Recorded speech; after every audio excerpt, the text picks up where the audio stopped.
She came to heal, not to fight, but they pushed her too far. They mocked her. They laughed. They didn't know who she really was. And when the truth came out, it took only 14 seconds to change everything, based on a true kind of strength, the kind the world often ignores. The trainer laughed and threw her to the mat. "Women like you belong in spin class," he mocked as everyone around recorded with their phones. He didn't know the quiet woman he just humiliated used to train one of the world's toughest combat units. She didn't speak back. She didn't need to. Her revenge wouldn't be loud. It would be precise. Zenit Martial Arts Academy in Boston was supposed to be a place of respect and discipline. But for Lena Becker, it had become a place of daily shame. Coach Marco, loud and full of pride, picked on her every day. During a class demo, he slammed her hard onto the mat. She didn't flinch, even though an old shoulder injury from her military days started to ache. No one in the room knew she used to be a drill instructor in the U.S. Marines. Her hands weren't shaped by gym weights. They were scarred by years of carrying gear through war zones. The dog tag sometimes peeking from under her uniform? It belonged to her father, who died serving. She didn't come to Zenit to prove anything. She came to heal, to reconnect with her body. But Marco felt threatened by how she moved, with calm, focused precision, and now he was out to break her.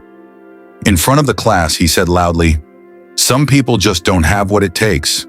Lena simply bowed and replied, "Thank you, sir, for the demonstration." The others laughed. After class, Marco made her clean the mats alone. While she wiped sweat from the floor, the cold studio manager, Mr. Schmidt, called her into his office. "Lena, right?" he asked. "Marco says your style doesn't fit here. He suggests you join the women-only classes on Tuesdays and Thursdays." "I paid for the advanced mixed class," she said softly. "All belt levels." Schmidt didn't care. He gave her a form for an extra $60 per month risk fee. Then another form, a media release. She knew it would let them use the video of her being embarrassed in ads. She signed anyway. The bullying got worse. Someone printed screenshots of the video and pinned them to the bulletin board with cruel notes. Marco pushed her shoulder during drills, on purpose. Other students ignored her. Someone even threw her gym bag out of the locker room. It was designed to make her quit. But Lena didn't, because no one there knew her secret. 3 times a week, after her shift at the Veterans Rehab Center, she went to a quiet warehouse. There, Sergeant Major Weber, her old Marine mentor, was training her again. Under him, Lena sharpened her skills beyond anything Zenit had seen. "Be patient," Weber would say. "Let them think they're winning. Sometimes your greatest weapon is being underestimated." Then came news. The Boston Open, a prestigious martial arts tournament, was coming up. Lena signed up for the women's blue belt class. Even though Marco never gave her anything higher than a white belt, he tried to block her registration. Too late. It was already approved, tournament day. Her Zenit teammates ignored her. Marco gave her a cold smirk, but in the crowd she saw Sergeant Weber. A quiet nod from him was all she needed. Then the announcer made a surprise announcement. There was an open slot in the men's black belt division. Thanks to a strong sponsor, Lena Becker would be filling it. The crowd gasped. Marco shouted in protest. Too late. Weber's authority as a respected Marine had secured her spot. "And that's not all," said the announcer. "Her first opponent is Marco." The room fell silent. Marco's face twisted, first in shock, then in rage. He thought it would be easy. One more public takedown. He had no idea. The match began. Marco rushed at her. Lena stood calm.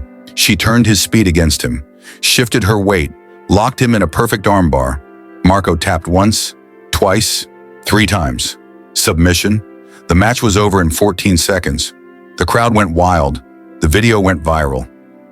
Marco had been humiliated, not just in the gym, but in front of the entire East Coast jiu-jitsu community. Lena didn't win the full tournament that day, but she had already won something greater. In the days that followed, Zenit Academy was flooded with calls. Clips of Lena's silent strength were played side by side with Marco's bullying. Sponsors pulled out. To save the Academy's name, Schmidt fired Marco on the spot. Lena never returned to Zenit. She didn't need to. She had won. Not revenge, but justice. She stood up for every quiet person ever bullied, belittled, or overlooked. She reminded the world, real strength doesn't shout, it waits, then strikes, when it matters most. Her answer took just 14 seconds, and it changed everything. She didn't scream, she didn't beg, she just waited. And when the moment came, she spoke with action, not words. To anyone who's been overlooked, silenced, or made to feel small, this story is for you, because real power doesn't always make noise. Sometimes it moves in silence and leaves the world speechless. Like if you felt the power of Lena's story. Comment with 14 seconds if you believe in quiet strength. Share this with someone who needs courage right now, and subscribe for more stories about the underestimated, the overlooked, and the unstoppable.